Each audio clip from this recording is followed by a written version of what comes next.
Bonjour et bienvenue, je suis Arnaud, le créateur de WA.net et aujourd'hui je vais vous expliquer comment intégrer le logo de votre entreprise dans une e-carte professionnelle WA en 2 minutes. Pour cela, il suffit au préalable de télécharger votre logo sur le serveur et de le positionner à l'endroit suggéré ou à un autre emplacement de votre choix sur la carte virtuelle. Donc, démonstration par l'exemple, je vais utiliser ce modèle-ci pour procéder à l'intégration d'un logo. Quelques recommandations au préalable au sujet de votre fichier logo. Il est conseillé d'utiliser un logo au format web, c'est-à-dire destiné à un affichage écran.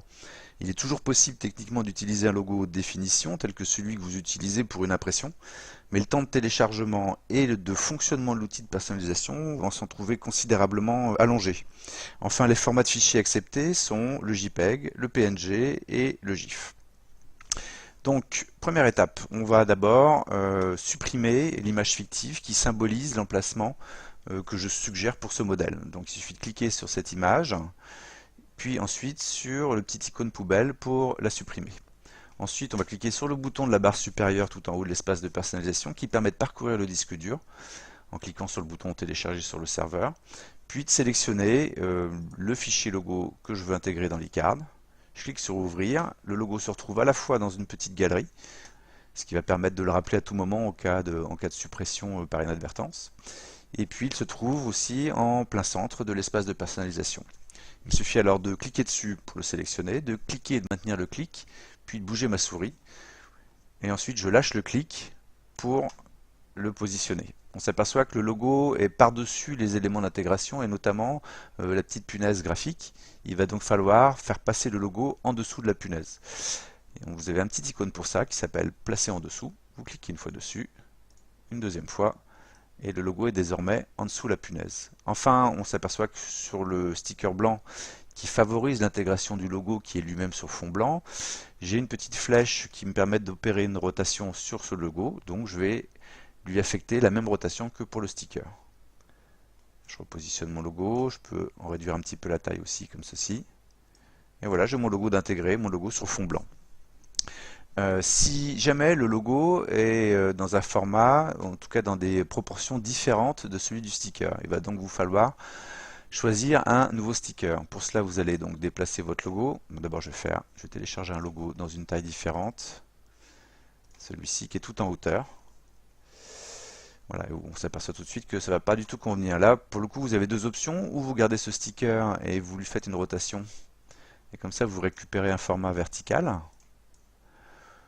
Ou vous sélectionnez dans la galerie d'images un nouveau sticker qui va mieux convenir à votre logo. Donc je clique sur le bouton dans la barre d'action tout en haut, galerie d'images.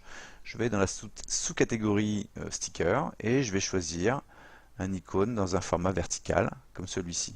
Là, le sticker est très grand, je vais en réduire un petit peu la taille. Et puis, je vais placer au-dessus mon logo en cliquant sur le bouton placer au-dessus. Et je repositionne mon logo. Je peux aussi, compte tenu du fait que j'ai supprimé la punaise, je peux aussi aller dans la galerie punaise et choisir ou la même punaise, celle que j'avais supprimée tout à l'heure, ou même choisir une nouvelle punaise, par exemple une punaise épingle ou une punaise ronde. Je clique dessus et je la positionne un petit peu en décalage par rapport au sticker pour accentuer l'effet 3D. Voilà, dernier exemple d'intégration, l'intégration d'un logo avec fond transparent. Pour le coup, alors c'est le cas d'ailleurs pour ce logo, tout d'un coup le sticker blanc n'est plus utile. Donc si vous voulez, vous pouvez conserver ce sticker blanc pour des raisons graphiques, mais vous pouvez aussi le supprimer totalement, ainsi que la punaise, comme ceci, et puis positionner votre logo à cet emplacement. Bon, il va falloir ici, compte tenu de la taille du logo, changer un peu la mise en page. Mais voilà ce que vous pourriez faire. En revanche, ça ne va pas toujours convenir. Vous pouvez très bien avoir un logo qui sera dans des teintes qui vont se fondre avec l'image de fond. Si je prends ce logo, qui reste très lisible sur la partie claire du fond, si je le remonte à l'emplacement suggéré, on s'aperçoit qu'il n'est plus lisible. Auquel cas, il faudrait ici, si on veut garder cet emplacement, rajouter à nouveau un sticker. Voilà, vous savez tout sur l'intégration des logos. Vous avez accès également à d'autres vidéos qui vous expliquent comment intégrer et manipuler les textes. et puis une vidéo qui revient plus en détail sur l'utilisation des images dans la galerie d'images, avec différents styles d'images, des images d'habillage et d'intégration, mais aussi des images qui permettent d'apporter des petits messages supplémentaires par rapport au message principal de votre e-card.